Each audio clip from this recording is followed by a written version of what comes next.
Namaste everyone, welcome to the concluding episode of the Hindu Insider series brought to you by the Hindu Youth Network, established under the auspices of the Hindu Endowments Board. And this particular episode is brought to you in partnership with the SGHindu plus Hindu Center Singapore. And obviously we have two representatives from the various organizations joining us here this evening for this wonderful discussion. We have Mr. Shiva Rai from SGHindu. Namaste everyone, how are you? Sorry, I forgot I'm not on mute. And we have Mr. Susantharan from the Hindu Center. Hi. Namaste everyone. Good evening to everyone. Yes, I hope the both of you are doing really well, and I think this evening episode is going to be fun because it's all about celebrating life through festivals. I think for the past 11 weeks, at this point in time, we want to thank all our viewers who have followed us and have given us your unwavering support and constructive feedback as well. Both were very important in keeping us going. So thank you so much. And I think previous week we have looked at different topics, and this evening to conclude this entire Hindu Insider Series 1, okay, we have the Celebrating Thru Festivals. When we talk about festivals, Shiva and Susan, I mean, in a calendar of the year, especially in a Hindu calendar, if you take a look, almost every other day there's some festival going on. Some of it are small scale, some of them are large scale. And I just wonder, why are there so many festivals? Why is there even a need for so many festivals? But before we get to that question, I think we have got a video for you, specially produced by the SGHindu, and we want you to watch that video. So we're going to play it for you right here on the screen, and you can enjoy the video right away.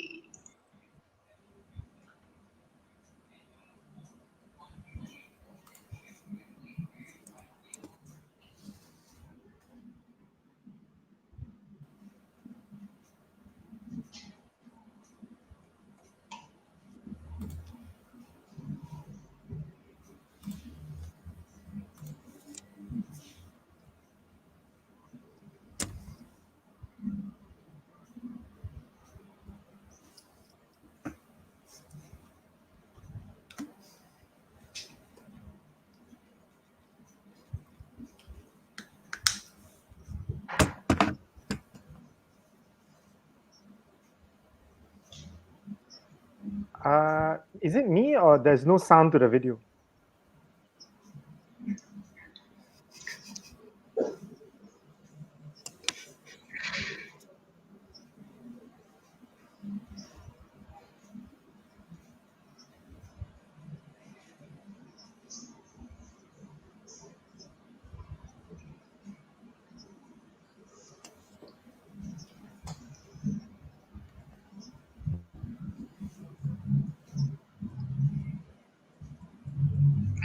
Alright, so that was a wonderful video put together by the SGHindu. Thank you so much, Shiva, for sharing this video with us. I think it's very apt and a great way to open this evening's discussion. And the reason why you are not hearing it, I think, is because I'm not too sure of some technical issues, but audience definitely would have to see the play. That's fine. Alright, so let's begin. I mean, let's start off with Shiva. Tell us, why there's so many festivals in a Hindu calendar? The word festival is like utsava, and then it's very related to the etymology of this Sanskrit word called utsa, means excitement, right? And growing up in a Hindu household, sometimes we get so bogged down by the fact that we constantly have to prepare. There's always thing going on. But if you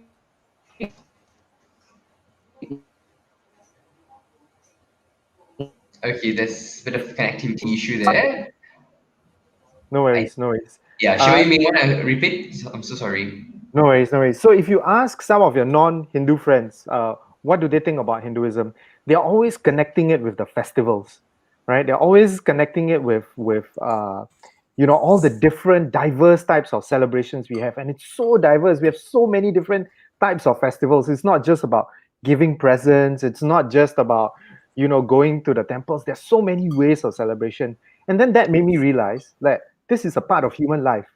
This is how Hinduism encourages you to live your life to the fullest. And when that realization dawned on me that, Hinduism is made in a way such that you are forced to celebrate life and be grateful, for the the sun cycles, the moon cycles, the seasonal changes, your things happening in the family. There's so many things to be grateful for. You actually realize, it's quite good to be alive. So that's a big, I think it's a big thing that Hinduism has that, very little anyone else out there cannot offer. That's great. I think it's a very well structured answer. Thank you so much, Shiva. Sustain your views on this. Okay. I mean, I was doing a quick count over the calendar. I think there's about 276 such festivals in a year.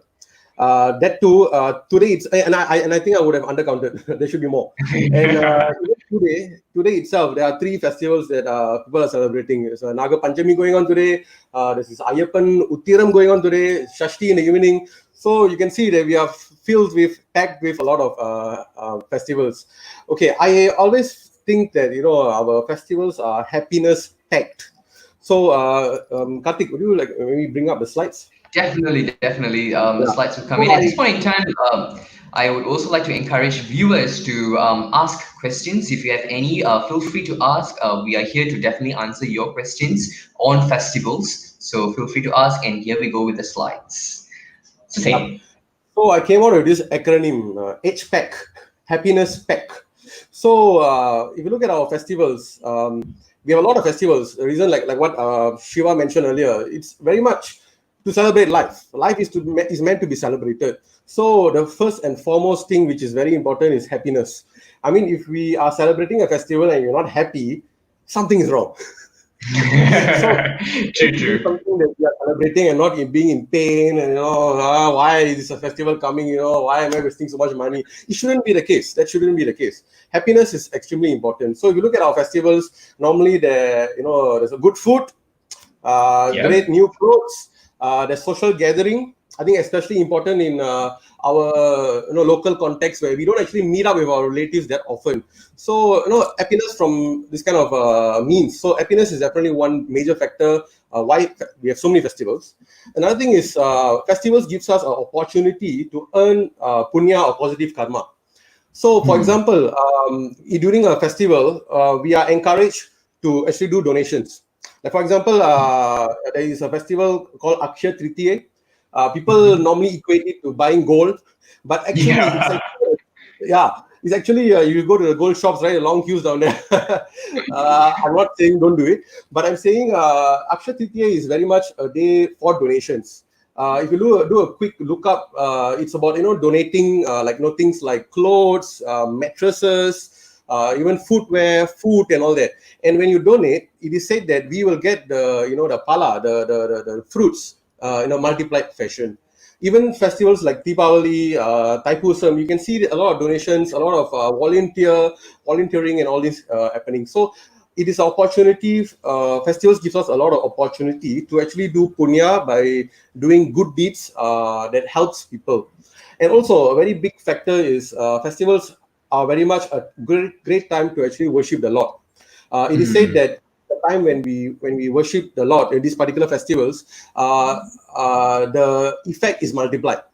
So it's a great time to worship. Like for example, festivals like Thaipusam, Mahashivaratri, great times to worship. Another thing is that if you observe closely, our festivals are very much tied to some story, and the stories will bring about some kind of ethical or moral value. For example, Navaratri. During Navaratri, there's Dussehra, there's Vijayadashami in the south, where they actually enact the killing of the Asura. After Deepavali, there's also a festival called Skanda Shashti. During that, there's a particular day called Sura Samharam, where they will actually enact the war between Lord Muruga and the Asuras. So when you see it visually happening, it becomes those moral values of good triumphing over evil. It registers in our mind, just like Deepavali as well. And also, festivals like Thiru Karthikei or Maha Karthikei Deepam that is celebrated by the South Indian community. Actually, if you look at the story, it's actually to celebrate Lord Shiva giving half of his body to Parvati.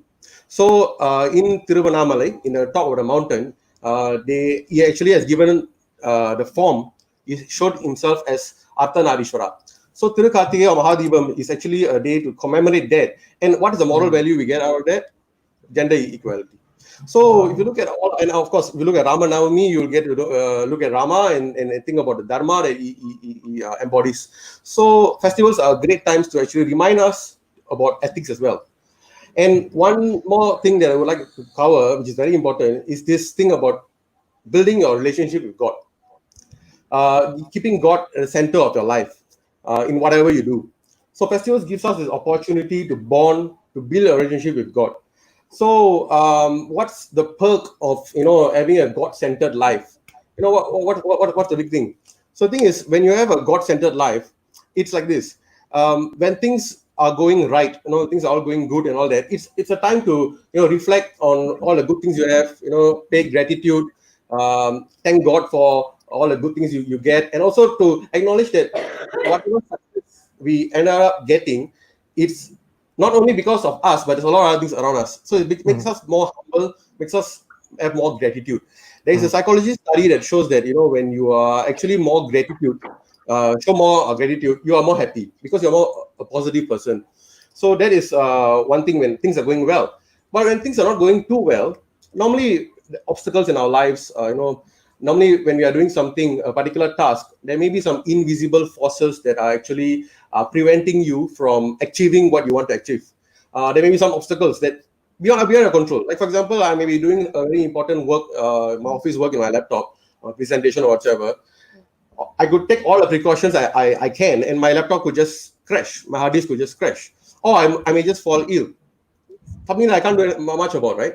So when you have a God-centered life, you're able to pray and hope, and not really hope, but pray to bring the invisible forces more within your control, to remove obstacles. Yeah.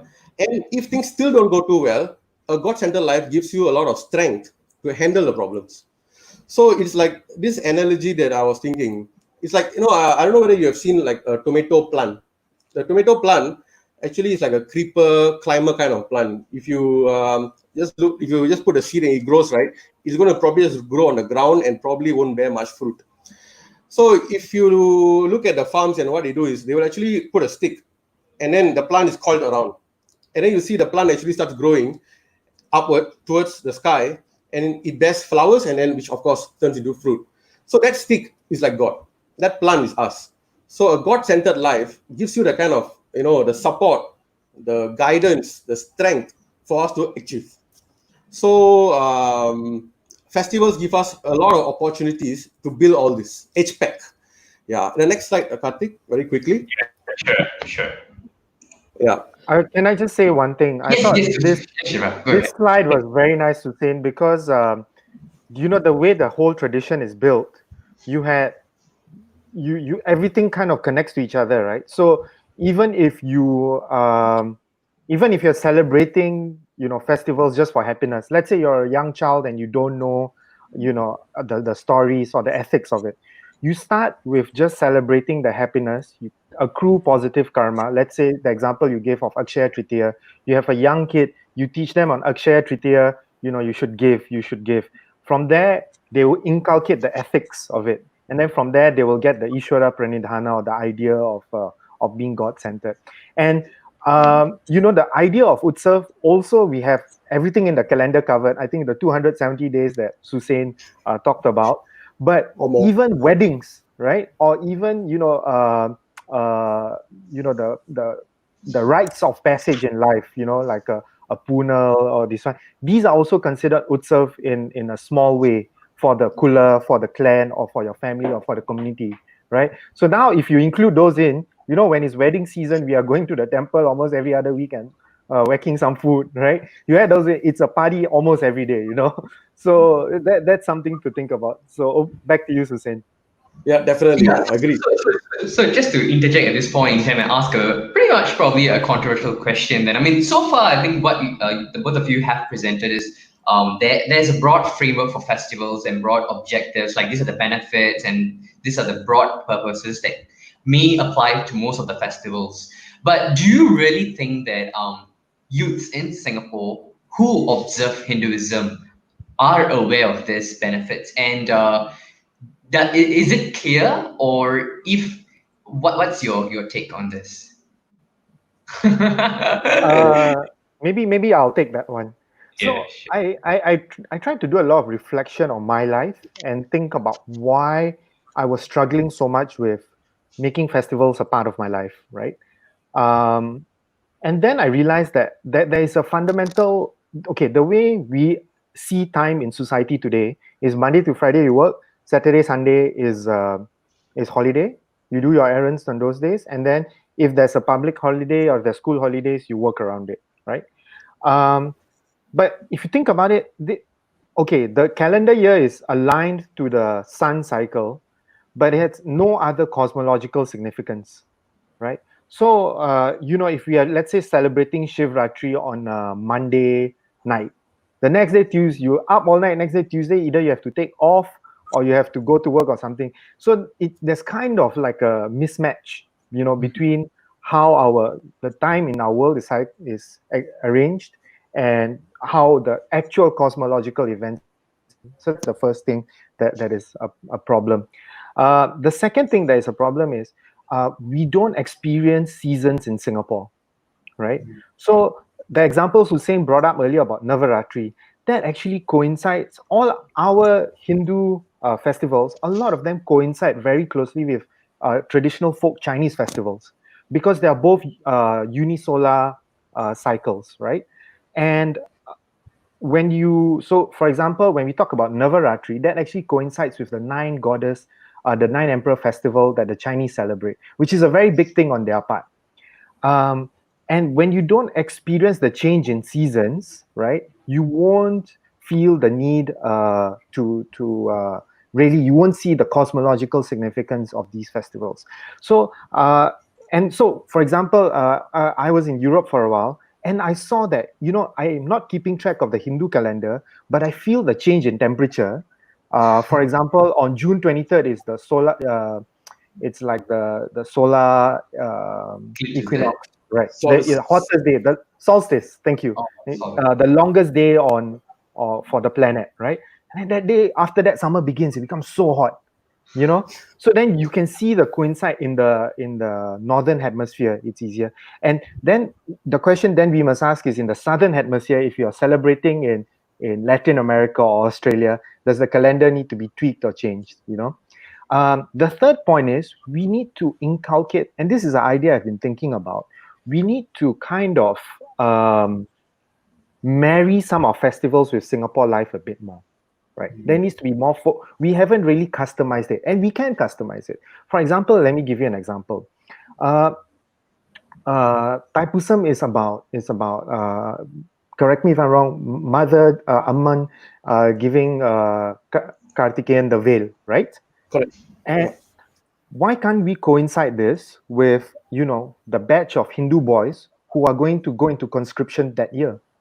We do a puja for all these boys who are going to conscription so that they can serve the nation. And we have a tradition of Astra Danam in Hinduism. Like, you see all the old movies, then before they go to war, then they will get like one weapon and then they'll get the tilak. We can make this and combine this for our purposes in Singapore because we have conscription. And that will be a lot more meaningful. Imagine if we had something like that before we went into army, right? Thinking, as Hussein pointed out, blessings of Ishvara on you, right? It's such a time of upheaval for all these sort of things. So these are some things that we can do to kind of customize it a bit more to the Singapore requirements and Singapore needs. Okay, great. Thank you so much, Shiva. I think that's a very relevant answer. Thank you so much. Ronald Hussein, I think you will probably just elaborate a little bit more to us more on the different elements of the festivals, I guess. Yeah. I mean, going back to the question on why so many festivals. I mean, it's like this, Yeah. right? If I give you one chocolate versus maybe 20 chocolates, what do you want? You probably want more. Or maybe a better Yeah. example, if I give you $1 compared to $100, of course you'd want $100, right? So the more the merrier, right? The more the opportunity to be happy, the more the opportunity to do punya or do positive karma, the more the opportunity to learn ethics and apply in our life, the more opportunity to spend time with God. It's a good thing, right? So if you look at the question of why so many festivals again, we have a lot of gods in our god forms in our tradition. We have one god. Hindus, we believe in one god, but in one god can be worshipped in multiple forms based on your liking, your preferences. So each of these gods, they have a story. In our Puranas, in our Idiasas, they talk about the gods, the god taking a form of, for example, Ganesha or Mahashivaratri, Shiva taking the form of a huge column of fire. Kind of things. So all these stories, and in these particular stories, they actually mention the astrological position of the moon and the nakshatras, for example, the stars, the constellations, basically, the particular month it happened and all that. So based on that, we actually derive the festival dates today. So, for example, Ganesha Chaturthi, the scripture probably will tell you about how Ganesha was born on the fourth day, which is Chaturthi, after the new moon, the Shukla Paksha Chaturthi. So, based on that, in this particular month, so based on that, we actually derive when is Ganesha Chaturthi.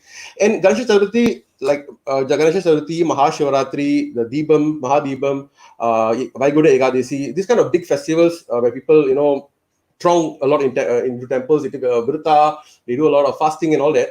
This happens once in a year. But when the same constellation or when the same moon position comes in every month, that particular festival in a smaller version is actually celebrated again. So a Chaturthi will come on a monthly basis. In fact, twice in a month. A Pradosha or even a Shivaratri comes pretty often. Kartik, Tiruvona, Nakshatra, these kind of things do come pretty often as well. So this adds up to the vast number of opportunities for us to celebrate. Yeah. And talking about whether youths today understand all this, whether they take value in all this, I think there's a lot of education that needs to be done. Through platforms like Hindu Youth Network, Project Bhakti, Bala Gurukulam, I think Chinmaya, they have a Yuva Kendra as well. So these kind of opportunities where kids get to understand our tradition will be very, very useful. Yeah. That's right. I just one point to add. Actually, 2 points. One, another benefit of our festivals is that it brings a lot of organizational capabilities into the people and into Hindus and into the organizations. So if you think about it, let's say we talk about Puratasi and you are feeding 10,000 people every weekend, right? Or every Sunday. It's an amazing feat that goes about in Singapore, without any hue and cry, sometimes they have during COVID, they had some organizations giving out 100 packets, 1,000 packets, and, for 1 week, and they were front page news. Puratasi, that happens 10,000 people every Saturday without fail. And, there's just 2 or 3 families sponsoring it. And so if you think about the organization that goes around it, the people involved, the type of skills they build, we want to do leadership camp training, you are paying so much money for an MBA, go and feed 10,000 people, then you'll know. So it's kind of built into the community how to develop these skills and that sort of thing. The other thing is that, if we are not careful about our festivals and if you're not careful about preserving them in a way, because these festivals are made to appeal to the human being. It's Sanatana Dharma. It will always appeal to people. What will happen over time is other people will appropriate your traditions and culture. So if you don't celebrate it, someone else will take it and run with it. A very good example is the Color Run festival. It's just Holi. People used to go to India and Rishikesh, and they were so impressed by Holi and how much fun it was. I mean, honestly, I've been to a lot of clubs, I've been to a lot of parties. Nothing beats, Holi in Kembangan Park. 5,000 people just throwing colors at each other. There's nothing like that, And now they started the color run, and then you run 10 kilometers and throw colors at each other. And what Hussein was talking about earlier, without the karma, without Ishvara in the middle, without the cosmological significance, you feel I can get a good crowd this day, maybe I'll have a holy event. And so then you lose control of your tradition slowly. Your friends won't see your Hinduism adding anything valuable to the world, right? And so that's the thing. And it's also a matter of packaging it, right? So let me give an example. Another example, MMA is so big now, right? MMA is huge now. What if on Hanuman Jayanti we had a MMA competition for teenagers? Hanuman is the original superhero and fighter, right? Why can't we also do it backwards the other way, right? So those are the few considerations we have to think as ourselves as youth, because we are going to be leading some of this charge in the future, to think about it and how we can evolve this, because we have been given the permission to evolve this. I think what have arisen so far is, in fact, new ideas of how we can make the current festivals even more appealing to the youths, more to engage them. But then going back to the original context for why these festivals are celebrated, and when you look at some of the rituals and the practices and stuff, it seems to be quite restrictive. I mean, yes, we are talking about celebrating life through festivals, but some of the festivals are very restrictive. There are a lot of do's and the don'ts. Why so? And do you think that uh, that we should respect the don'ts, in particular for certain festivals? And that includes abstaining from liquor consumption, behaving in a particular way that could be quite provocative during a festival. I'm not specifying anything in specific, just broad. So who wants to go first? I Hussein? think we should go into specifics here. I think that's where the fun is. Yeah, sure. Hussein. Okay. Yeah. I think the don'ts are there for a particular reason. For example, if you're going to take liquor and go into Taipusam, you know what happens, right? So, yeah, but I agree there are certain don'ts and do's which we may have to review over time, and contextualize to local context. If you want youths to be more involved in festivals, like what Shiva said, there's a lot of things that I think there's a lot of things we need to modify, to make it more fun, maybe make it more happening, that kind of things. Okay, so with regards to festivals and restrictions, I would say a lot of the, so-called perceived restrictions come when you are taking a virata or a fasting or maybe a austerity. Like for example, if I'm going to celebrate Krishna Janmashtami, Krishna Jayanti, or Ganesha Chaturthi, there isn't much of a restriction, right? I mean, I may just go to the temple to pray, or maybe at home I make the nice food and I do a worship at home. But when it comes to things like Taipusam, maybe, or like, fire walking, that's when I think where austerities come into play, where we take a virta, or we abstain ourselves from certain things and all that. So why is that? Okay, Karthik, I need you to put out aside again. Yeah, thank It's you. coming. It's coming. Okay. I think before Susain, you go into the slides, I just have one clarification to make Sure. for youth, which we need to understand. Restrictions don't hinder creativity. Restrictions empower creativity, right? So there's a lot of studies done that if you tell someone, look, come up with a creative idea, then you'll look at a fella blank, like, creative idea about what? Then you have to give him some parameters, right? You have to say that, I want you to be creative in this aspect, or in this way, or in this form, right? So the restrictions and the vratas sometimes allow you to think outside the box and force you to come up with something more interesting. I mean, we have this idea in the community about you can only have fun if there's alcohol involved, right? I mean, you can only go on all night if there's alcohol involved. And you see examples of Shiva Rai for Isha Foundation and Sadhguru. They have 1 million people coming in, meditating all night, staying up all night, having music all night, having art all night, and everyone's having fun, right? I've personally been to so many ashrams where after dinner at night, people just sit together and sing and dance, and that is so fun and so enlivening, right? It's because we have forgotten the ability to, sing and dance and let go, outside of these 9 to 5, and then we think, okay, then you go to a bar, then only you can be yourself. We have forgotten the ability to, just celebrate and be yourself and dance and sing. Just after dinner, what will we do after dinner? We watch Netflix most of the time. So that muscle has been forgotten, right? That muscle to celebrate and be yourself has been forgotten. And so that's why we sometimes are not creative or not able to celebrate, at the drop of a hat. At a drop of a hat, you can just go and do something and have fun, which is actually a problem, right? So the vratas sometimes allow the celebration to happen, because it's an opposite thing, right? You repress certain parts and then you can express it in other parts. So that's always been kind of the idea of Hinduism, right? So the vratas are actually a very powerful way to get you to celebrate.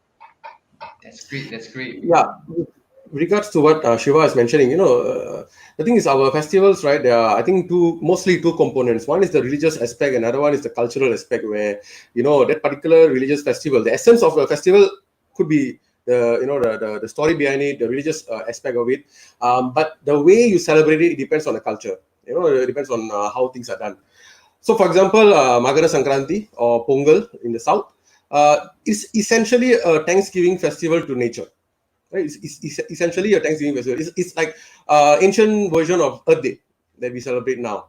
So right now, what happens during Pongal in the south? What they do is they actually on the first day they cook a lot of vegetables, and then they actually offer it to the sun god, and then the second day is actually for the livestock. So they actually decorate the livestock, play with them, give them good food.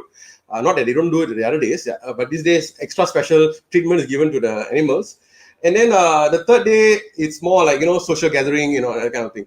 So if we look at this particular festival, and also festivals like Adi Perukku that's coming up, a lot of it's like an Earth Day, where you actually celebrate it. The religious aspect is to actually thank God in the form of nature, but the way you celebrate it, it could be changed or modified to suit normal times. For example, Pongal, we could have more recycling objectives. We could actually try to encourage recycling, reusing, on top of all the things that we are actually doing right now. And more more awareness about livestock and things that they go through during the dairy industry, for example. So the thing is, I agree with Shiva that there's definitely the cultural aspect can still change, but the religious thing, it doesn't. The religious aspect of festivals, I don't think it actually kind of restricts, but the cultural aspects may restrict, and we need to modify that as we go along. Yeah, and with regards to the restrictions, with regards to the Vrata. So, for example, when I am taking a Vrata, for Thaipusam, so the thing is, what a Vrata is in Tamil, we call it Vratam, or I think in Hindi is Virat. Yes, Essentially, it's about, correct, right? Yeah, it's about putting yourself in some kind of discomfort, and for a specific period of time. It can be any discomfort. So let's keep, I am someone who enjoys eating meat and stuff. For a period of time, maybe a certain number of days, I chose to be vegetarian. It is not very discomforting, but it's a small discomfort. I enjoy my king coil mattress at home, and during my Thaipusam Virata, for example, I sleep on the floor, on a cold, very hard floor. It's a discomfort. It's not that bad, right? But it can be done. So it's about putting yourself in some kind of discomfort that you are comfortable with, a discomfort you are comfortable with for a specific period of time. They will normally say you take a Virata for 48 days or 41 days. It's called a mandala to have the full effect of it. And the particular Virata has to be dedicated to God. You're doing it for God, not for dieting or whatever, but you're actually doing it for God. And the very important thing that many of us tend to maybe, kind of, put it in the back of our mind is that when you do a Virata, you should do it with joy. You should be happy doing it. If you are skipping meals, like for example, I'm a vegetarian. So instead of, my next step would be probably, when I take a Virata, maybe I would, cut off one meal. But if I'm suffering of hunger and I can't do my prayer and I can't function, I can't work, then maybe I need to modify the way I'm doing it. No, you should be doing it with joy. So that's a Virata. And such a Virata gives a lot of punya, a lot of positive karma. A very important thing is it builds relationship with God. For people who have actually gone through the Thaipusam Virata or Mahashivaratri or Vaikunta Ekadasi Viratas, I think you'll be able to attest that, there is a special connection that you get with God. You get this, some miracles do happen, some interesting things do happen. It actually builds a relationship with God very strongly. For me, for example, my own personal experience, during the Skanda Shashti festival, that comes like, 1 or 2 days after Deepavali. It's a 6-day festival. So what happens is the 6th day you fast. What I do is I take a normal breakfast, which is just a piece of bread. And the entire day I only take fruits. So basically my lunch and dinner is just fruits. That's it for 6 days. And the 6th day is the last day where they actually enact like, Muruga killing the Asuras and all that. On a normal day, I won't be able to do it. On a normal day, I will not be able to survive with fruits, just fruits. I need a heavy meal. But during this particular 6 days, with prayer, I'll be actually doing all my work as per normal. I may even be going to temples for the 6 days. And only after coming back, I'll actually be taking my food. but somehow something magical happens. I'm able to actually go through it the entire 6 days without taking proper food. And on the seventh day, if I try that, it doesn't work. I get very hungry. I have maybe mood swings and stuff. So it's something very personal. It's something that only when you try, you'll be able to actually feel the relationship with God. And definitely, like what we know from the scientific studies, right? When you take a Vrata, it actually helps improve our health. It detoxifies our body and stuff. So this kind of restrictions that Karthik, you were mentioning earlier, it's something that you can choose to do. Like when you are doing Virta for Thaipusam or some big festivals, or even for small festivals, you can choose to do it. It's not forced onto you, and it has its own benefits, and it's up to you on how you want to do it. Yeah. Yeah. I mean, sorry. One thing I just wanted to add to what Susan was saying. I just want to also, we are halfway through, so just want to be short of time. But a lot of times, even growing up, you feel like you want to do maybe in our heads, we don't think of it as a vrata. Maybe we just think, okay, I need to spend less time on my phone, or I need to fast, or I need to do something like that. Look at the Hindu calendar and see if there's something there's no excuse in today's world. Google is your best friend, right? I run SGHindu and I'm no expert. I'm Googling half the calendar things that I need to Google, right? And so Google is our best friend. Look for a festival that fulfills that need. So for example, now, I'm putting on a bit of weight. Maybe I want to do like a fast that to just keep things in check. Navratri is coming up in October. So instead of just randomly, next week I'm going to do a fast, plan for it, do it with a community, do it with people. It will make your vrata better also. It gives it more focus. You're more likely to achieve it, and do it. And I'll do it during Navratri. And that has better effects. You want to start mindfulness, wait for Shivratri to do it. That has been the day by the community. Go to the temple, start it that day. It's a momentous occasion. You want to start a new business, wait for Diwali to do it, right? Just feel that the universe is on your side. You're not working against the universe. Like Susan pointed out earlier, be joyful when you're doing it. So this actually helps you in your own personal growth and spiritual development. Yeah, that's right. That's right. I think what we have discussed so far is pretty much on religious vows as well as personal pursuits. So, talking about pursuits in life, I wanted to ask, how does festivals generally coincide with the four human goals articulated in our scriptures, Artha, Kama, Moksha, and Dharma? How does that? I mean, so far, I think based on the earlier presentation, I definitely see Dharma in. And I also definitely see karma and artha there. How about moksha part? Okay, Karthik, this is the next slide. Okay, sure. Yep. Okay. So, like what you rightfully mentioned, not only Hindus. Okay, generally everyone, our life goals can be actually attributed to any one of these. So, Artha is basically securities, like getting wealth, buying a nice house, having good education, basically having some security. Karma is basically having pleasures, happiness in our life. Festivals, of course, give a lot of pleasures. There's a lot of opportunities for pleasures. Right action dharma, like what Karthik rightfully mentioned. Yes, there's a lot of opportunities to do dharma. For example, we get to, apart from doing our duties, we also get to do our duties towards our environment, towards elderly. We during Deepavali, for example, we normally go to our grandparents' house to get their blessings, our parents' house to get their blessings. And also in the local context, there is this thing where they do offering to ancestors who are not around. And it's normally done like 2 days, 1 or 2 days before Deepavali, where they actually put the pictures of those ancestors and they actually offer. So it's like remembering your ancestor. So a lot of dharma that definitely comes through during our in our festivals. Moksha. Okay. So if you look at our festivals again, right, it actually helps build a lot of a good relationship with God. It builds a relationship with God. It makes God the center of your life, and that helps in the pursuit of moksha for those who want it. For those who want it, this helps definitely.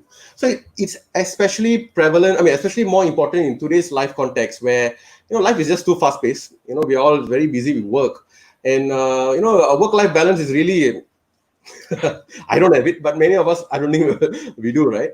So festivals are kind of like, like kind of speed breakers here and there. to remind you of God, to remind you of the ethics, remind you of the importance of social environment out there, to go out, interact with your grandparents, relatives, whether you like it or not. But it gives an opportunity to interact, learn. Yeah. So I would definitely say, in our human pursuits, festivals do definitely fit in, and it helps to achieve all this. Yeah, that's my take on this. Shiva? See, the thing is, the tradition in itself is so vast and liberal. We want to think that each of these things is separate from each other. So we perceive that something fun cannot be spiritual. Something that is serving my life, vrata cannot be something I enjoy. There are all these false dichotomies we put in our mind. Ignorance, avidya. Um, I would like to start with an example of karma, right? Pleasures. People don't usually associate Hindu festivals with pleasures, but that is what Holi is, right? Holi is actually a time where it's a springtime festival, and it's one of the first few festivals where both single people of both genders can come together and mingle and meet, right? That was the traditional idea about it, right? We want to, in Singapore, go club key, go boat key, tonight go rumors, all these ideas, all everyone has. But Holi is sanctioned and made for that, and it's done in a safe way, in a safe space, right? In a familial setting, and so that is one way you can have even pleasures pursued during the festivals. The food, I mean, oh my God, I mean, I've traveled the world. I've eaten in Michelin stars food, but the best meal I've had is a Vishu meal. Nothing beats like the 50 plus dishes that they put in Vishu. Which Michelin star chef can compete with that, man? Or even like some of our um, temple openings, right? They have so many arangetrams in that, so many musical performances in that. It's crazy, right? I mean, in Singapore, we have started Kala Utsav with the Esplanade. If uh, as Hindus we got together and coincided Kala Utsav with some actual Hindu Utsav, it'll be a lot more powerful and impressive, right? So that is something that we see a lot. From the Dharma perspective, Susain mentioned earlier, the Dhanam we give on Akshaya Tritiya is a big thing. If you want to contribute to a certain cause, do it on Akshaya Tritiya. Do it on a day that is powerful to you, that's valuable to you. And yeah, so those will be that's how it adds into to all. It all plays into each other very nicely. And my recommendation to most people is, don't say no first. Go to the temple, follow someone who does the festival, try it out before you make up your mind about it. That's the most important thing. Yeah, right. Um, Okay. Yes, Susan. yeah, very quickly. I mean, like what Shiva mentioned. So even during Krishna Jayanti in Singapore, Janmashtami, there's a lot of fun things that do happen just that we may not be aware. In temples, I've seen they actually will have this uri adi thing where they actually put a pot, they hang it on top. They get kids to come over there, they give them a stick, blindfold them, and then they have to hit the pot on top. So this kind of fun things do happen, and of course there'll be a lot of performances and getting the young involved and all that. And like what Shiva mentioned again, during the Mahakumbhabhishekams of temples, 48 days they will have performances. They get people from overseas to come and perform. A lot of, it's an opportunity again to be happy, to learn and to be happy. And I think Navaratri, especially the North Indian community, when Navaratri is celebrated, there's a lot of dance, there's a lot of songs, correct? Even in the local context, some people, they have this thing called Golu at home during Navaratri. And during the night, 10 days, they will have people coming over, singing songs, have nice, good food. I mean, our festivals, they have good food, lah. I have to say, lah. All our festivals have good food. It's a big thing. So definitely, a lot of opportunities for pleasure, definitely. Yeah. Yeah. Okay. Just a comment on Navratri. Sorry, Karthik, I know we're running out of time. No. 5,000 people, Friday, Saturday, Sunday, for the Guju Society does it every year. 5,000 people, you will see everyone dance like there was no tomorrow. Like when you think you've seen dancing when you go to a club, right? You have not seen dancing until you go to a Guju Society Navratri. That is really the pinnacle, and all ages, right? You have the 80-year-old Amma dancing, you'll have the 5-year-old kid dancing, and they all choreograph, they all know the steps. So Wow. go for it if you guys want to experience a real dance festival phenomenon. Yeah, so I think broadly, I think we can categorize as some festivals like the Holi, even during the Pongal festival, or even Deepavali for that matter, they are very cultural heavy. So they have a lot of cultural aspects. But then there are key festivals such as the Thaipusam and then the Navaratri festival. The Navaratri festival, I think, interestingly, has the cultural and the religious vow-based kind of thing. So that there needs to be a bit of yeah, there needs to be a little bit of a religious discipline. Likewise, Thaipusam also needs to have a little bit of religious discipline because it's mainly created, though it's made available for public viewing in a sense that it's done in a public space and stuff like that, it's still for a personal religious vow. So would you agree that then we shouldn't take it so far and see it as a celebration, but rather it's just to fulfill one's vow, or should we view it as celebration and everyone just behave in a celebrative way? You get what I mean? Because I think if the focus is to fulfill a particular religious vow, then there needs to be some sort of like a serenity and calmness and focus, and going towards your destination to fulfill your vow, clogging the miles, as opposed to dancing along the way and stuff like that. What do you think about that? My view is general. I'm not specifying anything in particular. I'm just here asking on the difference between a religious vow-based festival and a normal, regular, cultural-based festival. So maybe Susie, since she was thinking. I think what's wrong with having both, right? I mean, I can actually fulfill a vow. At the same time, there can be fun in fulfilling the vow. Like what I mentioned earlier, a vrata should be done in a way where it's joyful, right? Right. So, So sorry, just let me hold you there. Catch you there at that point itself, as to celebrate it. So how do you then define the celebration part? As in cheering, yelling, saying whatever that you feel like saying, or chanting the Lord's name and walking, or playing loud music and then stifling the entire queue and stuff like that. I'm just asking a very broad question. I'm just saying, how do we then define celebration in such a religious vow heavy festival? okay. I would say, not only a religious festival, anything that we do, I think we should be socially responsible, right? We shouldn't, harm other people or cause this major discomfort to others in what we do. So when it comes to Thaipusam and stuff, we can celebrate, we can sing songs, we can now they have allowed music and things, but it shouldn't go over a limit where it actually affects the day-to-day living of people, and even creates a very bad impression of Hinduism as well as a whole.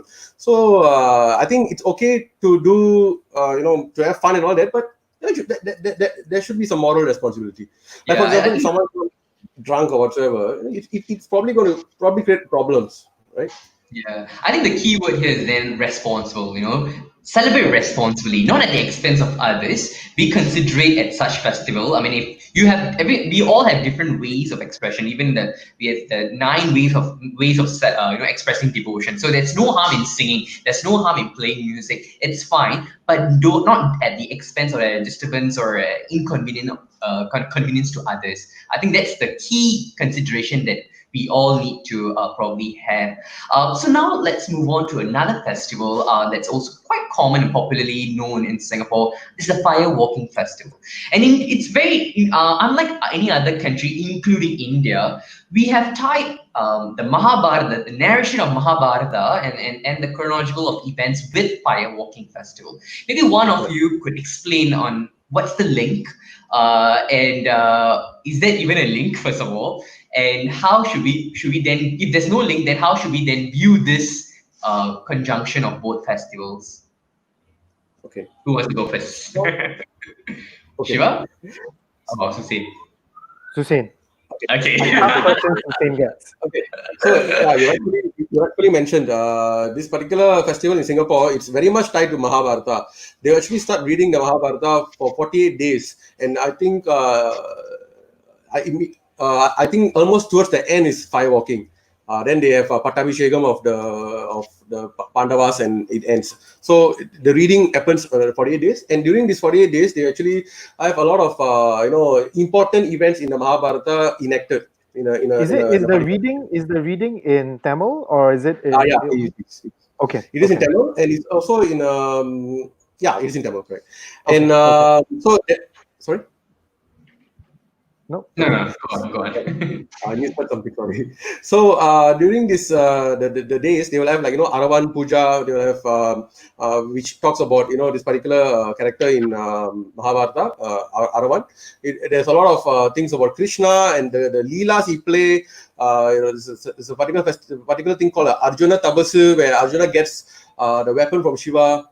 Very close to the festival, there's chariot procession. After chariot procession happens, you'll actually have Padukalam, and they will actually enact the portion where Abhimanyu, Arjuna's son, how he gets killed, kind of thing. So a lot of important things happen, and then finally, the firewalking festival, as per say, happens. In fact, the firewalking pit, before the firewalking pit is created, that particular pit, they will have a particular thing called Padukalam, I think. Padukalam, I would The say, battlefield kind of. yeah. And then they will actually, the particular volunteer would act as if is Draupadi, and there will be Lord Krishna bringing the person along, and then they'll be enacting some different characters in Mahabharata, where like Duryodhana will be there, date Arjuna, no, sorry, Duryodhana will be dead. Some of the characters on there will be Yeah. dead, and then Krishna would ask Draupadi, should I send him to heaven or hell? Or it goes to the other character, heaven or hell, for example. So it again reinforces the fact, reminding us of our moral values and ethics. And then after all this is done, what Draupadi does, she actually marks out that point from the start point to the end point of the pit, and after which they start digging and actually create a fire pit, and firewalking happens. So very much tied towards Mahabharata, actually. Yeah, Yeah. but the actual narrative, the historical narrative, doesn't have the firewalking aspect, right? Not too sure I about think, that. okay, so Karthik, I want to just step in here and just point out that the Hindu Sanatana Dharma is very, very flexible. So if right now, for example, Taipusam is not celebrated in India, we are keeping it going and celebrating it. Who knows, in some years' time, we might bring it back to India. We don't know. You see, once again, this comes to timelines, right? Some of these timelines that they have described in the Puranas and Shastras, they are they even account for solar cycles. So can you imagine they're accounting for 10,000 year cycles to narrate a time, right? So that is how much change that might come about in the history and in the ways that it's celebrated, right? So there's no reason to discount our celebrating of Timothy, right? In that sense, and because as long as we can establish that you started at some point with good intentions, it's part of dharma. That is fine. Timothy is another example of having such a powerful transformative uh, quality, right? That people like Tony Robbins and all that are doing it part of their camps now, right?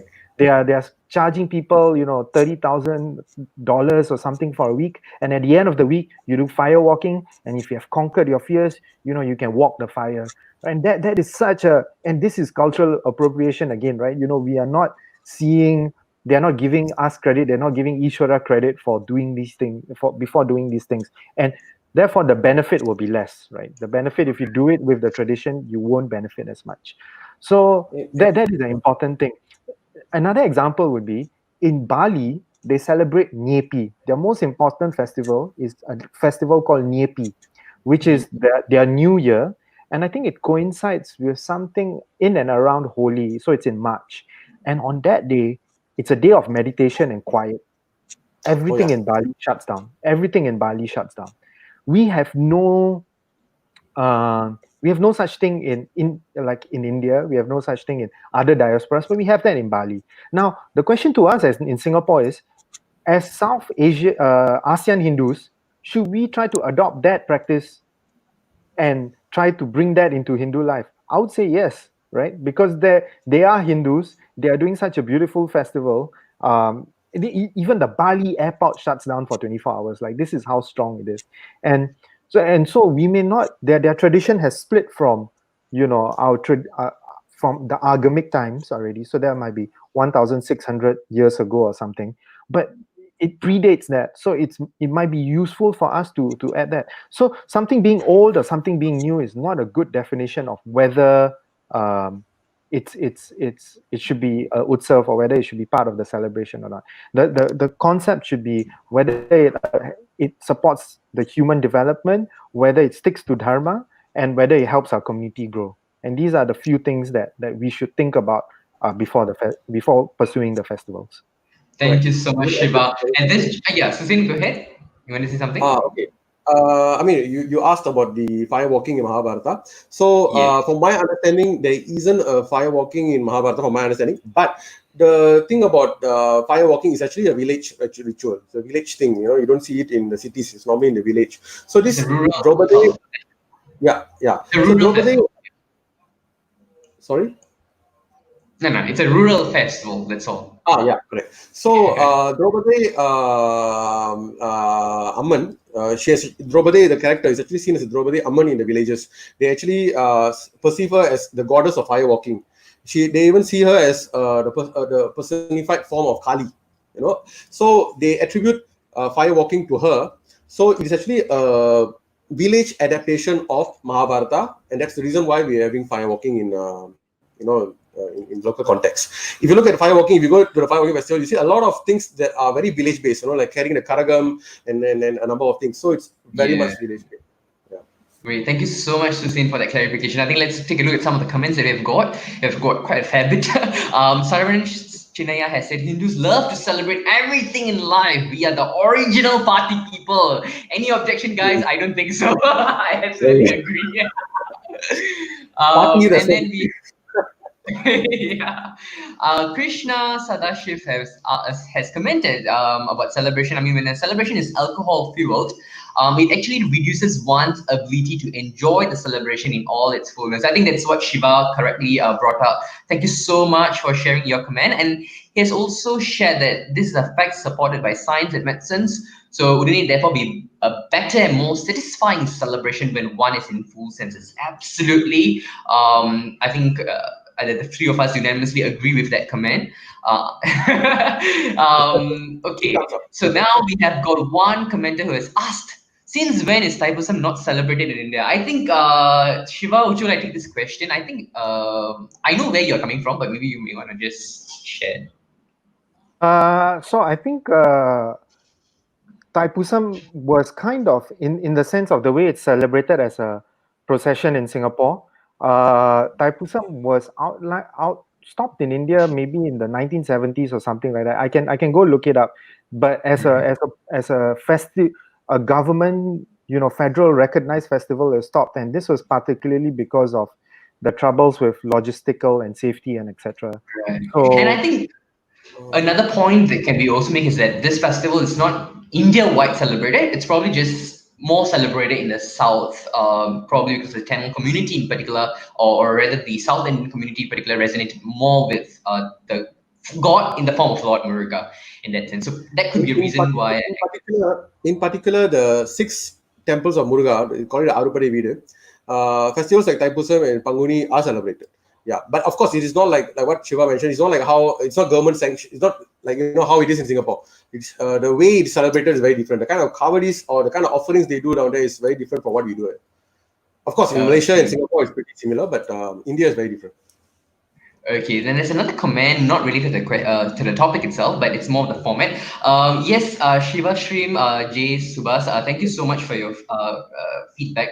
I totally understand that some would prefer it to be delivered in Tamil, but we do have non-Tamils who have joined us in this program, also in the previous program, and that's the reason why we have made a considered decision to keep the medium of the program to English. I'm so sorry about that, but if given an opportunity, we'll be more than happy to do a Tamil program as well. But for today, it's going to be in English. Okay, and there's another comment, but I don't think it's directly related to this discussion topic. Okay, so just to close off, I wanted to also let's debunk some misconceptions now, since we're hitting towards almost hitting the 1 hour mark. So it can be a summary, and it could be also debunking some of the misconceptions. Color. Okay, is there anything called the auspicious colors that you got to wear during these festivals? Is black? I think black for the longest time is regarded as a taboo color. Is it true? Would you agree that we shouldn't wear black because it's inauspicious? Or what's the purpose of encouraging or discouraging people from wearing black? Okay. So the thing is, this thing about black being a bad color to do auspicious thing is something that we have learned or taken from another, another group, another society. It's their belief. We have taken onto us, which is not required, not appropriate. So there isn't, from my understanding, there isn't any shastras which say what kind of clothes you need to wear to go. I mean, what kind of color you need to wear to go to temple. As long as you are dressed responsibly, you don't affect anyone else, I think it's perfectly okay. Also, being countries like Singapore, India, where we live in a hot location, if you're going to wear black and go to temple, see, the idea of going to temple is to actually connect to God, feel comfortable and have a good time, and maybe you meditate and it should be a comfortable experience. If you are going to, for example, wear black, and if you are feeling extremely hot, it's very difficult to connect with God and do all these things. So it could have been something that, over time people started discouraging the use of black, but it is not sanctioned by our scriptures. So definitely you can wear black as long as you're comfortable. Yeah, that's my. Okay, Shiva, you have, before we go to another question? I think one of the main problems I have had with SGHindu is that people just asking questions for the sake of asking questions sometimes. So, people can ask like, hey, why can't I wear black? Or why can't women go to this temple? Or this, that. They just ask, from a Western perspective without actually thinking about it and trying to find out the answer, which is a very, I find it's a very trivial and sometimes it's a very lazy way of doing it. You are just waiting there expecting someone to give you answers, and you're not using your own mind or your own vicharas to do this. Like one example is that people are asking, why can't I wear shorts to temple? And I think if you want to if you have a point of view, right? Because a lot of these questions have a point of view in mind. They're trying to say it in a way, they're just asking it just to be like a bit contemptuous, and they have a point of view in mind, and they're trying to, who says I cannot drink alcohol in Taibusam? They're just doing it for the sake of being like a bit teenage and angsty. My response to most of these people is find the scriptural, the shastric reasoning for it, and use that to argue and use that to make a stance of what yes or no, whether it should be allowed or not, right? If you can find a certain stance for this, then you will be able to then we can have a discussion. But even if we provide you an answer, right? Even if we were to give you an answer and that doesn't jive with you, then there's no basis for us to have this discussion, right? So that is the important thing for us to consider. A lot of times people are just talking without doing any due diligence on their part. So it's important to kind of understand, celebrate the festivals with an understanding. I think that's what you're alluding to. And more importantly, it's not compulsory that you have to celebrate all the festivals. So don't have to be worried. I mean, just choose what's more comfortable, what you think you can resonate best with, and celebrate them with an understanding. I think that's very important. I think we received a question from Shreya Gopi right there on the screen. You'll be able to see the question as well. There seems to be a dual challenge: ensuring Hindu youth don't forget the nuances of festival, but also creating awareness among the larger Singapore society of the basics of some or the fundamental elements of the Hindu festivals. So what are your thoughts on managing or focusing on this? That's her question. I'm going to take this on. I think the way we are taught about Hinduism in our secondary schools and our primary schools is horrible. I mean, think about it. Think about when you were in secondary school. What were you taught about Hinduism?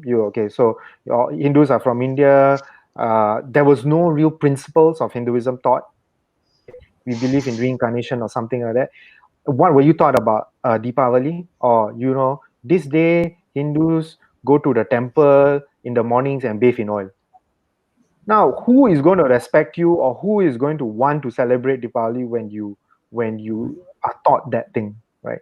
There's Yeah. so much. I mean, they're not thought about Holi. They're not thought about Taipusam. They're not thought about why Taipusam is so special to Singapore. I mean, if you want to talk about a Singaporean identity or something that's truly special to Singapore, Taipusam is the festival. It's the Chingay without any government intervention. Chinese folk people are doing it. Sun Wukong comes in and does a procession. Kuan Im, there are people who do Taipusam for the deity Kuan Im. There are people who do the procession for Buddha. There are people who do dual. They do for Amman and they do for Kuan Im. What is more Singaporean than that? And none of these things are taught to us in primary school or secondary school in social studies and all that. So much. And so this is a fundamental problem, right? Like if the basic way that most people are educated about Hinduism is not there, then how can we blame anyone else? And so this is something that HEB, Hindu Center, SGHindu, all of us have to take up. We have to look at what people are being taught about Hinduism, our festivals, and bring it to the masses, right? So that's a fundamental problem. How much TV programming for these festivals on Vasantham happens just around the movies, right? Just around, oh, we are having a Deepavali special movie today, and it'll be some unrelated Hollywood flick. Why is it not The Matrix? Why is it not something that's related to Hinduism or the Shastras, or a panel discussion on it, right?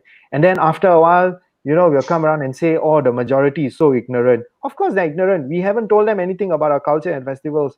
We have not been given the space and the spaces to do it, right? Something So also about creating opportunities for yourself. I mean, today's day and age, we have social media platform there.